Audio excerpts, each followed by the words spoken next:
understand. Do you know they were queuing for nearly 45 minutes? Oh. Yes. But there's some brilliant things out there, aren't there? I've been having a look.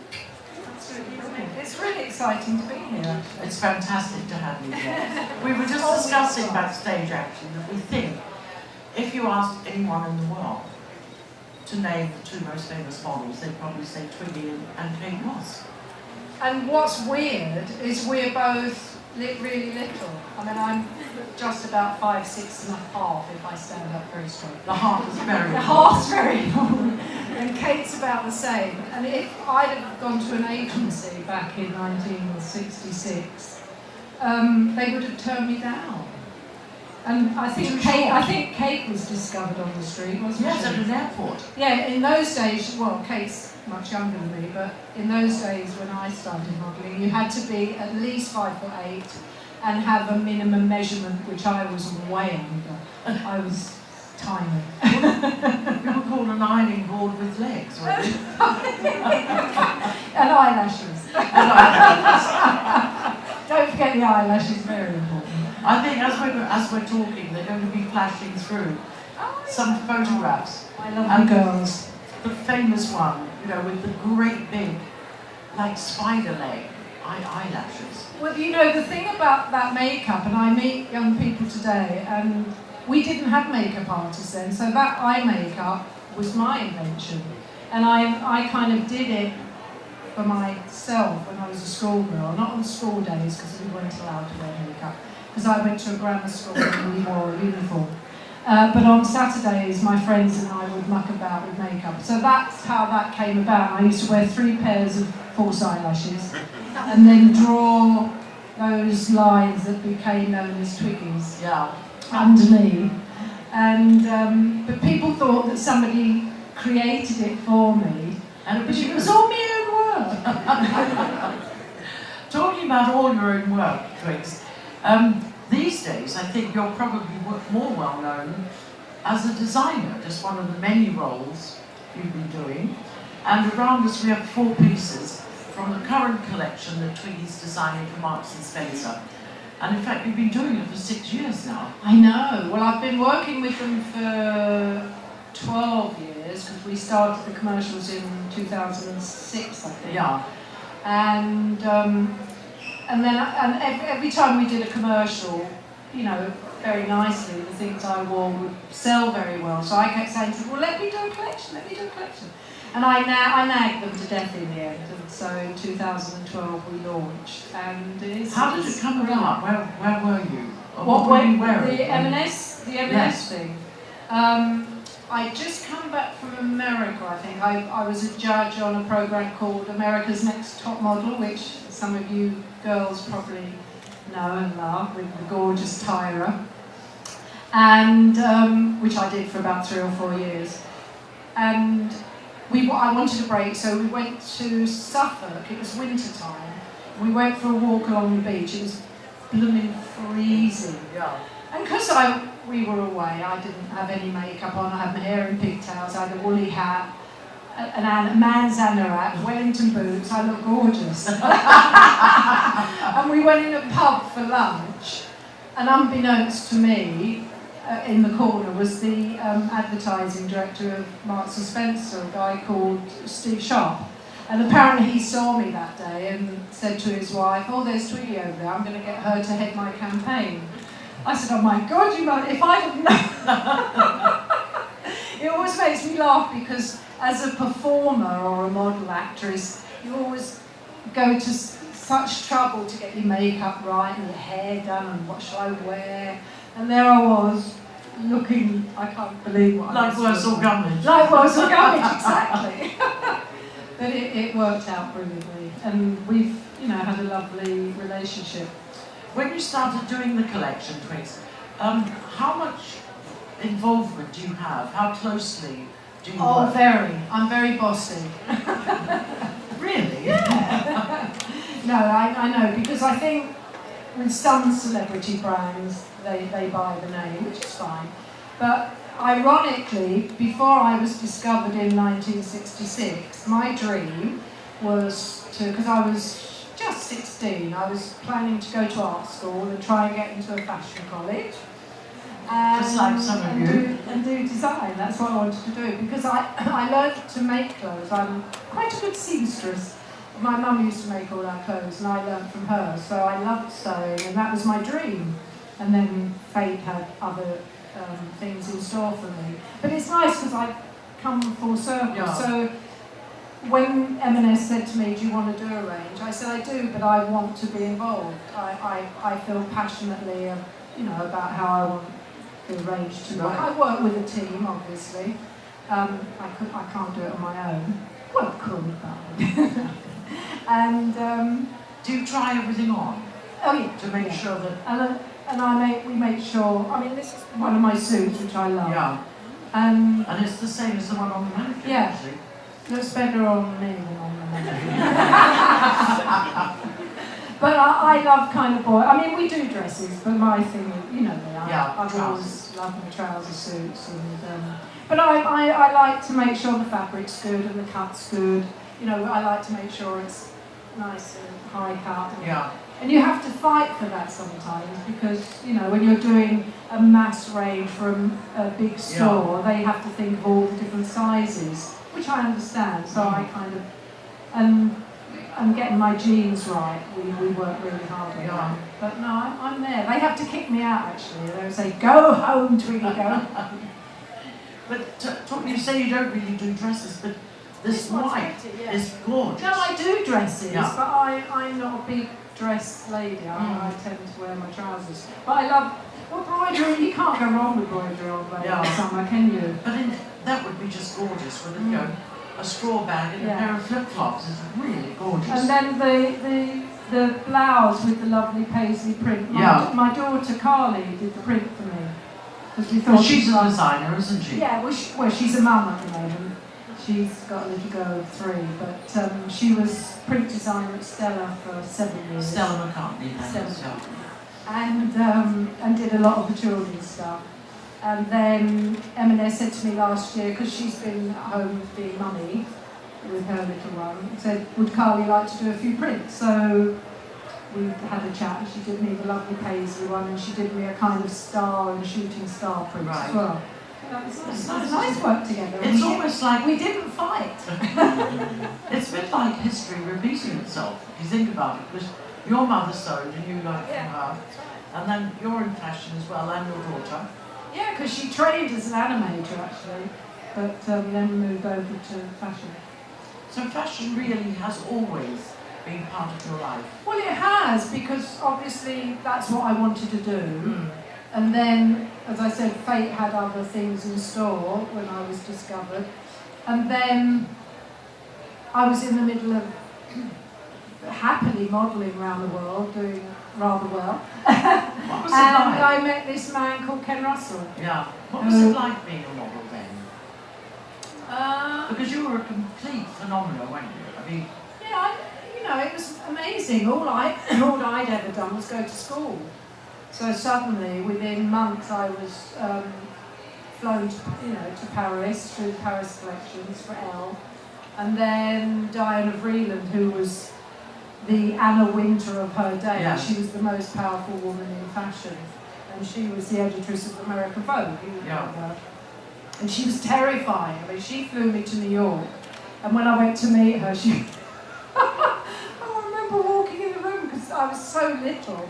And did you ever meet her? No. Oh, she was I've lovely. seen photographs. She was awesome. She looked like the Wicked Witch of the East.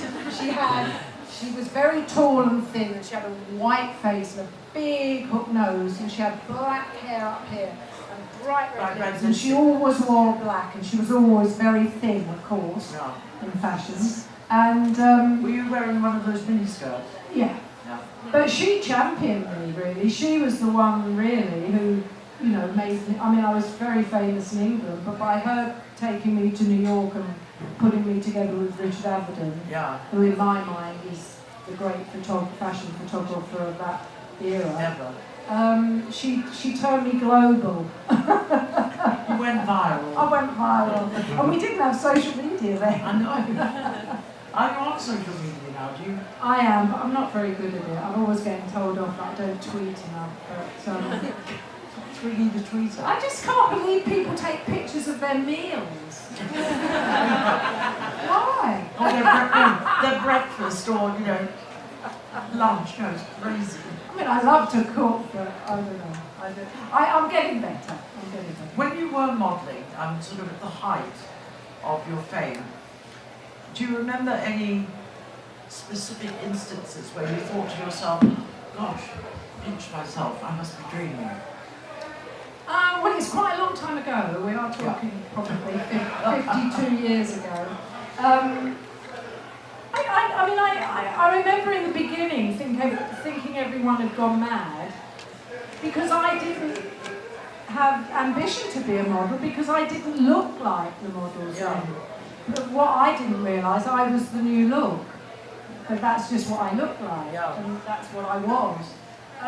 So it wasn't really an ambition, it was like a distant dream. My idol was Jean Shrimpton, but I looked nothing like Jean Shrimpton. You know, she was this beautiful, beautiful creature, glamorous. 5'11", and glamorous and very girly and long hair. Yeah, you know, if you don't know her, you should look her up. She's so beautiful. So when that happened, I was as much in shock as everybody else. I thought they'd all gone mad. But then I did start, so things are happening out there. So they're having a better time than us, obviously. So I loved it. Did you learn on the job, or did you? Oh, absolutely. I mean, I was very lucky in the respect that my first photographic session was with a lovely photographer, a very good photographer called Barry Latigan, who took those shots that have now become very famous, you know, just with the big eyes and the fair isle sweater and the short hair, and Leonard, who cut my hair. That was the key thing, the haircut. And what about your accent and laugh? What about it? How did they take to that in America? Well, it's interesting because I think in those days most models were middle class or upper class, right? That's the other reason I didn't have any ambition to be a model, because I mean, I had a lovely mum and dad, but we were working class. We had everything we wanted, but I wasn't from the right kind of level of class to go into modelling. Because usually they were posher girls who modelled until they met their rich husbands or whatever. So I think my accent and my, you know, chatting away kind of added to it. Because when I went to America, you know, suddenly I was on all the chat. I went over to do a photographic shoot and ended up doing like the Johnny Carson show, and you know, they had me on, and that turned me into kind of celebrity status. Right. But I think it was because the way I spoke. Yeah. Because it wasn't quite the Queen's English, was it? And that led you meeting Ken Russell?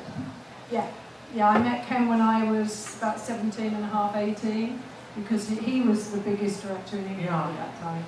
And he really changed my life because he cast me in my first film, Boyfriend. Again, I thought, why is he casting me? But he had a vision. And I remember in the middle of shooting The Boyfriend, I thought, oh my God, it was like going into the secret garden. You know, he sent me off to singing lessons and dancing lessons, and it was amazing. I loved it so much. And that's why at age 20, at the ancient age of 20, I actually stopped modelling and didn't go back to it till the mid-90s. Really? You know, because I was acting, and I played Broadway, I did a big musical on Broadway. I mean, fashion was always part of it, because obviously the costumes were very important. How did you take to the singing? Had you ever sung? Only at school, but I love singing. You know, I've done probably about 6 albums. Yeah. And especially period songs. I love all the 20s and 30s, all those torchy ladies. And then what happened after Broadway? Well, You decided to completely give up modelling. I did. Well, I made that decision because in those days, if you were a model and you tried to act, the acting fraternity really kind of looked, they were a bit snobbish about it. Yeah. There was a phrase, MTA, model turned actress. And it was rather derogatory, oh, she's an MTA. Oh, yeah, well that's so I thought, if I'm going to do this, I'm going to really put my energies into doing it. Right. Because you know what happens, I did the film, it came out, we got some decent reviews, it did very well. So suddenly you get other offers. I got a recording contract, I got a deal with the BBC to do a musical series. So, you know, I was busy doing that. And I suddenly thought, if I do modelling as well, it's not going to blend very well. So my path took me down that way. And through doing The Boyfriend, I met this guy called Tommy Tune, who became the biggest director on Broadway. And he put me in the Broadway show in 1983. And we ran for 2 years on Broadway, which was... I remember when he rang me about it and said, we're going to do this show, and I said, I thought he meant a film, because we'd been planning to try and get another film done. And he said, no, it's on Broadway, it's on the stage. And I said, no, I can't do that. And he said, there's no such word as can't, pack your bags and get on the plane. He was right, because we had a smash hit. And... look at that one. Oh, that's old. That's very, very early. That's Jane Lum, I think, on the floor. Do you remember Jane Lum? Vaguely. But you were really like the original super waif, weren't you? I was. Because I remember when Kate sort of first came on the scene, we called her a super waif because she was so tiny. So tiny, yeah. But in fact, you were the first one. I was the first waif. What made you eventually go back into modelling? I got a call from an amazing photographer in, when was this? Probably early 90s. Right. Called Stephen Meisel, who you might know or not know. He's American, amazing photographer. Does a lot for American Vogue, British Vogue, brilliant photographer. Italian Vogue. Amazing. And he said he wanted to do a 10-page spread on me for Italian Vogue, which happens to be my favourite Vogue. I love Italian Vogue. It's beautifully printed, very stylish. And I couldn't really say no, could I? Also, I imagine the money was rather good. I imagine the money was no, Vogue pay nothing. Don't earn money from Vogue. No, if you're in Vogue, it leads to everything else. No, Vogue has never paid. But the sweet thing was, I flew out to New York, and I was a bit nervous because I'd done photographs, because if you do a show, if you do a film, you do photographs. Publicity, But I haven't really done a fashion modelling job, and Stephen, I was in hair and makeup in New York, and he came in, and I got up and said, oh, well, I'm really excited about it. It's lovely to meet you. And he said, well, actually, we've met before. And I went, oh, God, how embarrassing. I said, oh, I'm ever so sorry, I don't remember. He said, no, you wouldn't remember. He said, it was when you first, bear in mind, this is the 1990s. He said, when you first came to New York, which was 1967, he said, I was 12.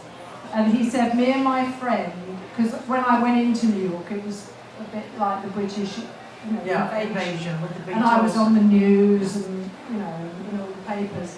And him and his friend, who lived in New Jersey, had seen all the coverage, and they decided they were going to take a day off school and come and find me and meet me. And they did. They came over to Manhattan, and they found the studio I was working in. And they rang the bell. I knew nothing. And they were let in because there was a film crew doing a documentary on me. Right. So the director said, oh, I make great footage, these two little boys coming from New Jersey to meet Twiggy. So they came up into the studio. They were they were in the film? I don't remember this. This is 67, but Stephen does, obviously. And he said, and we came in and we had a picture taken with you, and you signed an autograph. I said, oh God, I hope I was the right Stephen. And he said, oh, that's all right. And he said, on the way back to New Jersey, they got a bit nervous because of the film crew. They hadn't told their mum and dads that they were taking the day off school. And they thought they were playing truant. Yeah, playing truant. And Stephen said, I turned to my mate then and said, one day I'm going to photograph her. And so that day in 1992 or whatever, it happened. Isn't that amazing? That's an amazing I story. mean, I don't remember meeting him, but it was all a bit mad that first trip to New York. But sweet story. So always be nice to people. Yes. You never know when you're going to meet them again. As you've gone through sort of all the different aspects of your career, have you ever had a game plan, or have you kind of just thought, I'll let things happen as they Yeah, sort of no, I turn haven't. up? I don't know how you have a game. I mean, you have dreams that you want to do, but I mean, there's no way I could have planned what happened to me in '66. I mean, it was madness. And there's no way I could have or dreamt of going into films. I just happened to meet this amazing man called Ken Russell who had a vision and wouldn't make the film without me. I mean, he picketed Equity to get me a card because they wouldn't give me one. But you know, God bless him, because he changed my life. You know. But I guess also you couldn't have imagined when you were 16 that 52 years on, I'm still here. still here, you know, designing a collection, modelling, singing. I gather you're releasing a new album. I'm planning to do one in the fall. Yeah, I did one about 4 years ago. We kind of do kind of period songs, torture songs, which is my thing. And what else do you have in mind? Got a few things up my sleeve. I don't like talking about things because in our business, if they don't happen, it's really slightly embarrassing. And I also think it can jinx things. Right. So we've got a couple of projects that I'm going, and I'm quite busy now because my daughter gave me a granddaughter. So I'm number one babysitter. My favourite job. So that is actually almost like a full-time occupation. Oh my god, they're exhausting. After a day with Joni, I go home and say to Lee, you better cook dinner. I'm so tired. Has it made you want to do a children's book collection? Oh yes. We're working on it. Well, that might be one of the projects we shouldn't be talking about here. How do you keep sort of fit and active? Do you do exercise, Twiggy, or do you have... I'm pretty busy, and I think that's good. I have a lower back problem, which most people do, especially as you get older. So to manage that, I do Pilates. Yeah. Because I had a really bad spasm about 4 years ago. Right. Incapacitated me for weeks. It was awful. And so my physio helped me to get better, and then he said the best thing you can do is you've got to get strong, you've got to strengthen your core and strengthen your back. It was bad posture, you know, standing all those years, you know. And so he said, when you feel you're well enough, go to Pilates. And I mean, it's changed my life. It's amazing. I wish I'd have started. I mean, I've always done, you know, I tap dance for 30 odd years. Yeah. Have you been to see 47th Street? I haven't, no, but I know. If you like tap dancing, sorry to interrupt. Well, she's meant to be amazing. She is, yeah. But, sorry. I mean, I saw it years ago, but I haven't seen this production. No, it is brilliant. Sorry, I didn't. No. I will go. And what about diet? Have you ever, you know, when you were starting in our model, you were obviously naturally thin. I was ever so thin, and I ate like a horse then, and ate rubbish probably. Well, like you do when you're 16. I ate everything. I don't diet. No. I don't actually think diets work. Everyone I've ever known that's been on a diet, it works for a couple of weeks and then they put it back on. So I'm not sure. But I think it's, as I've got older, obviously I put on weight because you do. But I think everything in moderation that you feel you want and that your body craves. Because I think if you cut something out, like I'm never going to have chocolate again, or I'm never going to, you know, that's all you all you dream about, So, and I love cooking, and I think I'm quite a good cook. What's your favourite recipe? Oh, I've got loads. Half of my family are veggies, so I've got a lot of veggie recipes. I do a really mean vegetarian Mexican, it's really good. But, I do Oriental, I do Italian. Fantastic. Have you ever bought out a cookbook? No. Well, there's something else that you can be working on. I might be. What's your kind of advice on style for, say, women over 40 or 50?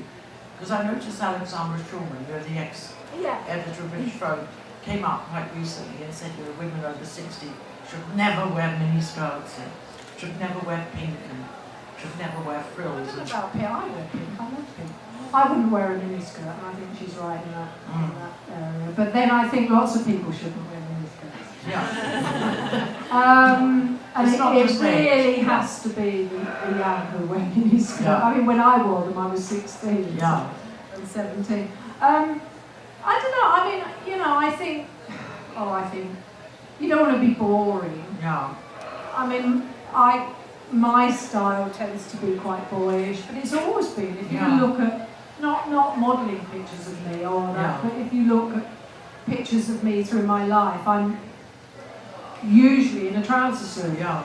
In the 60s, I went to a man's tailor, Tommy Nutter. Do you remember Lovely Yes, Tommy? of course. And he made me a series of boys' suits because that's what I love. And brogues, I love my brogues. I can't walk in high heels, so I've been wearing brogues since then. Yeah. And I've got a collection of many colours. I love it. So I think it's finding your style that you're comfortable in. And sometimes be a bit brave, experiment.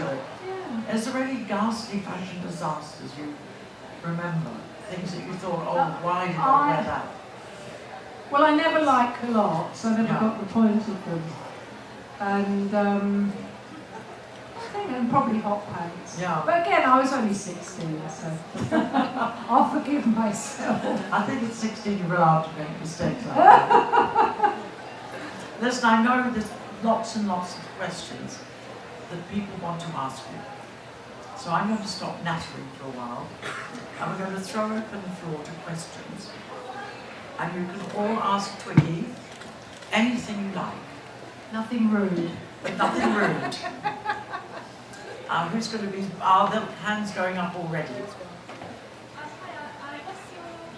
You're going to have a mic. Hello? Yeah. Here. Can you hear me? Okay.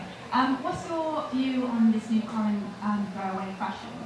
On the what? On throwaway fashion? Throwaway Throwaway. Yeah, throwaway. Fast fashion. Yeah. I don't know what that is. Like fast fashion. Oh, fast fashion. Kind of You know, boohoo like sort of. cheap fast fashion, you know. Oh, I see. Well, I think it depends on your budget, really. I mean, I think if I've got things in my wardrobe that I've had for 40 odd years. Yeah. I also collect vintage. I love 1940s jackets because I love the way they're cut. They're getting harder to find, actually. Yeah. But I think, I've got cheaper clothes, t-shirts and things that I suppose is throwaway. You buy them every summer and you get rid of them. And But I just think because if they're your cheap, you don't have to budget- throw them away. No, you don't. I've got old t-shirts that are cheap that I've kept for about 15, 20 years. But you know, some people's budget only allows them to buy inexpensive clothes. I mean, I don't know, it's a funny area because certain stores, although I think they've cleaned up a lot with it, you know, that obviously if they're using factories that mistreat people, then obviously one shouldn't shop there. But I think that hasn't that been cleaned up a lot. Primark, I think in particular. But didn't they sort it out? Yes, they sorted it out, yeah. Okay. There's one over there. Somebody with glasses on. If you could tell your 19-year-old self one thing, what would it be? If I could what? Tell your 16. Tell your 16-year-old self one thing, what would it be? Oh, just follow your dreams. Because when Ken Russell asked me to do The Boyfriend, I said to him, I can't do that. I was so timid and insecure. And I often think, God, what if I'd have actually said that and he'd have said, all right, I'll cast somebody else. Someone else. Oh my God, what I would have missed. I mean, it was, so I think you should always follow your dreams. Don't let people come and say you can't do that and, you know, go for it, try it. Because I had a friend in America whose mum and dad made him. He was a really good guitarist and he wanted to go out and try that, be in a band. And his mum and dad were very against it and made him become a lawyer. And he's now in his late 50s, early 60s, and he said, I regret it every day that he said, I probably would have ended up being a lawyer, but he said, I wish I'd have given it a go. Even 2 or 3 years. And that's what you should do when you're young. You should just go out there and go for it. You know, when Tommy put me in the show on Broadway, I was bloody terrified, you know, going out in front of 2,000 people every night, singing and dancing. But number one, I learned so much. Number two, it wasn't as frightening. Well, it was terrifying. But I thought, well, nobody's going to kill me. No. Well, the critics might, but they didn't actually. They were very nice. And it was the most amazing experience of my life. So you should always, if you get the chance, go for it, do it. It's like when opportunity knocks. Open the door. Yeah, Twiggy, you mentioned your daughter, and I just wondered if you found it difficult working in this industry, being a mum, and how you kind of overcome that, and basically how you managed to work in this industry as a mum. Sorry, I don't understand. How did you find working in this industry? And being a mother? And being a mother, yeah, working it around. Well, I had her when I was 29, and I did stop working for a couple of years. I mean, I did little bits, but I wasn't modelling then. I was kind of recording. I did things that I could do, and she came everywhere with me. I never left. I mean, I was travelling a lot then. I lived in LA, I lived in New York, I lived in London. And she just came with me and went into different schools, which could have been disruptive, but actually she always says to me now, and she's nearly 40, she says, Mum, it was brilliant. I travelled, she's still got friends that she went to school with in LA and also the experience. Yes. And as long as she was with me, I knew she was safe. And we've got a brilliant relationship, so, and I love her to bits, I'm very lucky. Hi there. I wondered who has been the biggest influence on your life in general, and who's been the biggest influence in regard to fashion and arts and that side of things? In general, in my career, Ken Russell, definitely, 100%. Because he gave me the opportunity to do something that I never dreamed I could do. And if you have somebody that you admire, that you think is talented, and they believe in you, it gives you a lot of confidence. Because I had no confidence at all. And what was the best piece of advice he gave you?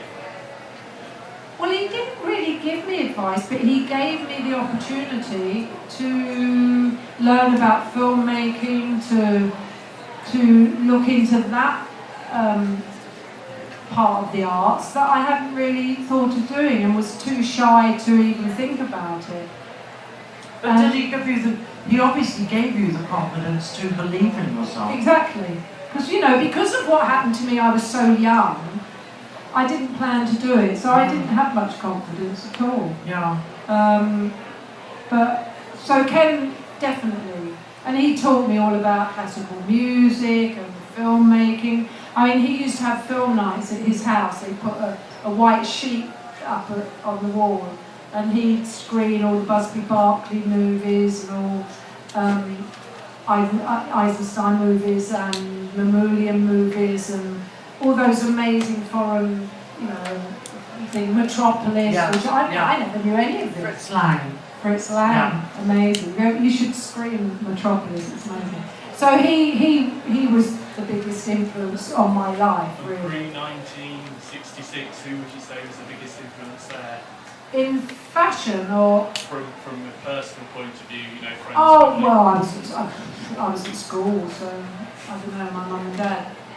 But in fashion-wise, the biggest influence on me, I think we've talked about this, is an amazing woman called Barbara Houlinicki, who created Bieber. And I think she's the most amazing fashion designer from that era.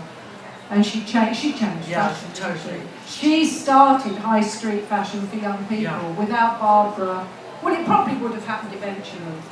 I mean, I used to save my pocket money. I used to have a Saturday job at hairdressers before what happened to me happened. I used to save my pocket money up, and every 6th Saturday, we'd rush to Bieber with our pocket money and buy a dress or a pair of boots, because you could get a dress for £2. Yeah, it was an amazing shop. And she is the most amazing printed, woman, isn't she? Tiger printed. I mean, it was decadent and We've never seen anything like it. there never had been anything like it. Actually, you should have her along to one of these, because she's still working as a designer in Miami. She lives in Miami. She's my style icon. Absolutely, 100%. Oh, there we are. A little hand.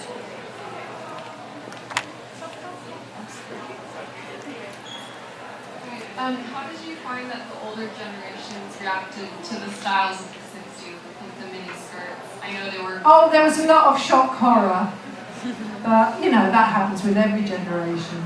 Actually, me and my husband were laughing the other day. Because I said, oh my God, we sound like our parents. Because we looked at some picture of some hipster guy who was really tight trousers. My husband, oh my God, how ridiculous. Fancy wearing a jacket, he looks like Norman Wisdom. And I said, we sound like our mum and dad. So, but we didn't listen, because young people don't. They shouldn't. You should do your own thing. I mean, do you find any of the fashions that the young, shall we say, wear today shocking? Although you think, I don't. It's all been seen. We've seen it all. Yeah. I mean, do you remember Peggy Moffat when she came out in the topless swimsuit? Yes, Rudy Now, Gernreich. that was shocking. Rudy Gernreich. Rudy And Gernreich. body painting. And she didn't have body paint on. She was naked Yes. from the waist So up. that was another thing, body painting. Yeah. Oh yes, it was very naughty. I think we've sort of been there, done that, and bought the t-shirts. More hands going up. Who's got the mic? As for the term of model to turn to actress, how was your journey? Sorry, you have to say From the model to actress, how was your journey in between? Oh, I see, from model to actress. Well, again, because I had Ken Russell directing me, it was actually much smoother than I thought it would be. When we got the deal to do the film, he was doing another film, and he sent me off to dancing lessons and singing lessons. So I was kind of getting in the groove. And I have to say, all the other actors were lovely to me. I was like a little kid, and they all looked after me and kind of made. And the fact that I'd been modelling, I wasn't nervous of the camera. Yeah. Because I think with some actors, if they've only been on stage, they suddenly do a film or a telly, and the camera's a bit daunting. Yeah. But because of the modelling, that didn't faze me. It was the performing that I was concerned about. But I was very well looked after, and I had a brilliant director. Did you ever get stage fright when you were on Broadway? I thought I would, but I didn't. I never ever. I fell over once. What? In the middle of a song and dance? Well, we did a water dance in a trough, a tap dance. It was very innovative. Tommy Tune, who's a great tap dancer, had always wanted to do a tap dance in water. So they created this long, thin tank that the top would come up off, and we would, in the story, we were shipwrecked on an island. Right. And my long evening dress had been shredded because we'd had an accident, a boat crash or so. It was some mad story. And we had to jump off the island into the water. And for 2 nights it was great. We did our tap dance, but what they didn't realise, there was rubber on the bottom of the tank, and that created an algae forming. So on the 3rd night, I jumped in and I went completely... Because it was all slippery. Yeah, it was all slippery. On my bum. Luckily, I wasn't hurt, but I was in shock. And Tommy picked me up and whispered in my upstage. Just carry on. Yeah, you're right, you're right. And he said, just go easy. And then they worked out something. I had to scrub the tank every night with, Vim or whatever. But I mean, I did go flying. But it was frightening. But once I got into it, and if you do a show that's a hit show, and you're getting an audience cheering every night, it does help. Yeah. There we are, another one. You've got the mic, have you? You got the mic? Yeah. How did you cope so well in the industry at 16? Sorry? How did you cope so well in the industry at 16? I don't know, I mean, I suppose because I was so young, it could have gone awfully wrong. And I could have been on a downhill slide. I was very protected. I had a manager who went everywhere with me, mainly because my dad was from Bolton in Lancashire, so he was a very sensible, Down to earth. down to earth, good guy, and I loved him to bits, yeah. And he said, if you're going to do this, you've got to have somebody with you. I know about them bloody photographers, he said. He was right. Yes. But, so everywhere I went, I had a minder. And, you know, and I did my job. I worked very hard. I was very lucky I didn't get into drugs. Otherwise, I probably wouldn't be sitting here today. Because it's never a happy ending, is it? No, never. Well, I was pretty straight. I was a bit boring, actually. When I first went to Paris and we went out to I was, 17 and a half, to do the Paris collection. And it was with Richard Avedon for Vogue, and we went to a restaurant before the shoot, and the waiter came round to take our order, and we ordered our food, and they ordered wine, and then I said to the waiter, can I have a Coca-Cola, please? And he looked at me down, he said, what vintage, madame? So I didn't really drink. I mean, I love my wine now, but I was really straight. I was really a bit square, actually. Thinking of all the sort of kerfuffle that's gone on with Me Too and sort of sexual harassment in fashion and in photography, did you ever get sort of opposition? I didn't, mainly because I had somebody with me all the time. I never experienced it, but I knew people who did and girls who did. And it's really good that this has happened, I think, because I think it will change things forever, don't you? Yeah, definitely. I mean, what would your advice be to a young model if she was in that situation? And say no and kick. Very sensible advice. I think we might have time for one more question. Who's going to be the lucky last? Oh, look. Do you want to pass the mic over, please? I think we've got someone at the back as well. So my question was, can you hear me? So my question is, there's a lot of good work, like a lot of talent on display today, but obviously sometimes there are barriers to entry to the fashion industry, whether that be cost-wise of getting into courses or finding a job after graduation. What do you make of those barriers to entry? Sorry, I got bits of it. Yes, I think you might need to say it again. That's okay. Sorry. And don't worry, we know that there are 2 more questions after you, so it won't be the last. Who's talking? If I could see Yes. you, Kel. Oh, at the right at the back? Yeah. Okay, can you just say it again? Sorry. Yeah, that's right. So It was there's about barriers to getting into the industry, was it? Yeah, what do you make of the barriers to entry to the fashion industry, whether that be costs or finding work or class? I actually, my heart goes out to all young people in all industries at the moment, because I think when what happened to me happened, it was a different time. It was very, very good to be young in the 60s. Wasn't it? Yeah, It was a kind of, and I think it's real. My heart goes out to you all, actually, because I think it's tough. And I don't know the answers because, you know, I'm not in your age group anymore. I mean, I think it's bad not just in industry, but in, you know, buying a house, buying a place to live, or finding, you know, it's really, really tough. I don't think you probably know more about getting into the industry I was than going to say, I do. don't really think it's really that tough, because I happen to notice, I don't know if you've been to have a look at University College Rochester, which is just literally over that way. On the board, 96 or 97% of their graduates are in employment within a year. So I think that's a fairly good average. So what is the best thing, because you know about this more than I do, what should Well, they, I would say, you know, just to apply and apply for as many positions, as many internships, as many working, situations as you possibly can. And even if it may not be the dream job that you want ultimately, get a foot in the door.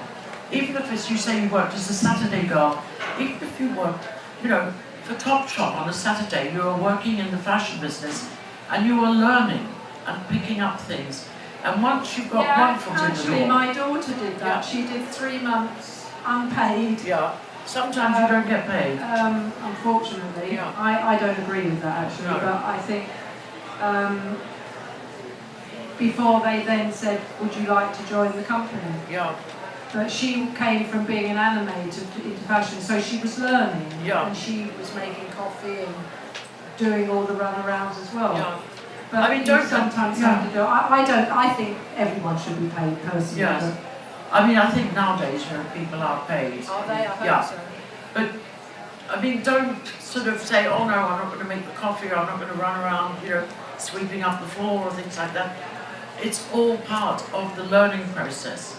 And apply for as many internships as you possibly can.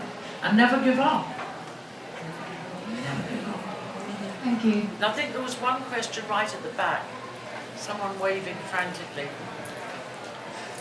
Or maybe they've given up and gone. Too hot, don't they? Too hot. Yeah. Mark, can you see them? They're really hot, mind you. And then that's hot outside. It's about, I reckon it's about 80 degrees out. Yeah, they said it was going to be 26 in London today. Hello, okay. Sorry, as a Who is beautiful, older, famous woman, do you encounter ageism? Thank you. I'm here, Oh, sorry. there, right. Do you encounter ageism in an industry that more and more celebrates youth and emphasises, aging is something that young people want to avoid? I actually think it doesn't personally affect me because I'm involved in so many different things, and because I've been known for so long, I'm not one to judge by, I don't think, do you? But I do think that, because I always thought about 20 years ago, you'd open a magazine, or 25 years ago, and there'd be a beauty ad for anti-wrinkle cream on an 18-year-old. Yes, which is crazy. Bloody ridiculous. Of course she looks gorgeous, she's 18. Yeah. And now, the industry, they just re-signed Isabella Rossellini. And also Helen Mirren. Yeah.